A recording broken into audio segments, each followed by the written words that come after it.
To get us set for the NBA regular season, the CEO of the 5 Reasons Sports Network, Ethan Skolnick, joining us on SportsXtra. Ethan, the Heat really one game away from the NBA Finals. Now experts are picking them to be a play-in team. Why are people so down on this group? I didn't know when P.J. Tucker turned into LeBron James. I mean, look, great respect for P.J. I wanted him to be here a couple of years before he was, but, I mean, come on, okay? You're talking about internal improvement from Bam Adebayo, Tyler Hero. You're talking about a full off season now for Victor Oladipo. He didn't look great in the preseason, but we'll see how that goes. You're talking about a first-round pick in Jovic, who has looked very impressive so far. There may be a role for him. Caleb Martin gives him something different in the starting lineup, a little bit more flexibility. The Heat are leaning into offense more. They can do that without PJ. I'm not saying they wanted to lose PJ. They didn't. But dropping from 1st to 7th or 8th, which is what I'm seeing from some pundits in the NBA, I don't know where they're getting that from. You mentioned Jovic. Let's talk about him. First-round pick this year. We saw him play with the starters in the preseason. What will his role be?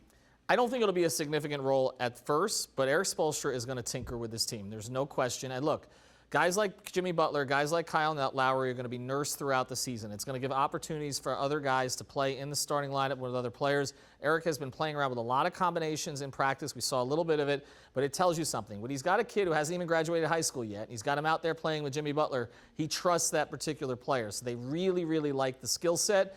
If he can stay on the court defensively, he's going to get minutes throughout the course of the season. You mentioned trust, key word that stuck out to me. Let's talk about last season, 53 wins. Is this year's group better than that? I think they're better, but I think the East is also better. So I think that they're going to be somewhere around there. You take a look at Philadelphia. I do think they'll be improved, provided that Harden stays in shape. But then you look at Milwaukee. They're not starting the season healthy, but they weren't healthy last year. They'll be pretty good. And, of course, the Celtics are still there, and they went to the finals, and they've added Malcolm Brogdon. So I just think the East is better in terms of the top 8 to 9 teams. So I think the Heat may win about the same amount of games, but they may drop in the standings. You mentioned the Celtics. We know they went to the NBA Finals. Questions with their new head coach. How much does that help or hurt them? Well, I think it hurts them because Ime Udoka, I mean, whatever you want to say about what happened off the court, he had a very impressive rookie coaching season with the Boston Celtics. The Celtics will be formidable. There's no question about that. Okay, they still have Tatum. They still have Brown. Those are two of the best wings in the league. They played well together as the season went on last year. They're not my pick to come out of the East. I still am picking Milwaukee to come out of the East just because I think Giannis is the best player in the world by a pretty large margin at this point. But I think they're going to be very good.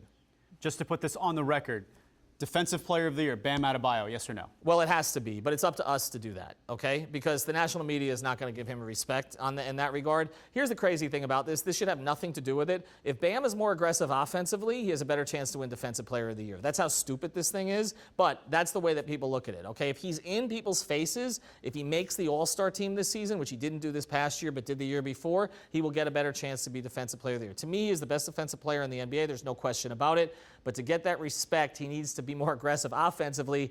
I know it makes no sense, but that's the way it is. But he tells the truth. Ethan, we appreciate the time. Thank you so much. Thanks a lot, Josh.